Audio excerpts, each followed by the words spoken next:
তো কেন হয় সেটা নিয়ে আগে প্রথমে বলবো। কারণ অস্তগত আমরা জন্মকালীন জন্মছকেও পাই, তার পাশাপাশি গোচরও তো অস্তগত হয়। কারণ জন্মকালীন অনেক জন্মছকই দেখা যায় যে যে কোনো জাতক জাতিকার জন্মছকে কোনো না কোনো গ্রহ অস্তগত অবস্থায় থাকে। অর্থাৎ অস্তগত মূলত রবির কাছাকাছি যখন কোনো গ্রহর অবস্থান থাকবে তখন অস্তগত হয়।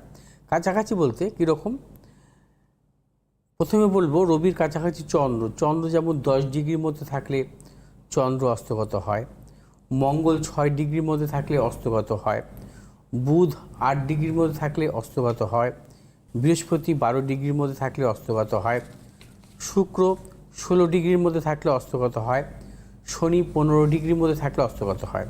অর্থাৎ রবির কাছাকাছি যখন এই গ্রহগুলো থাকে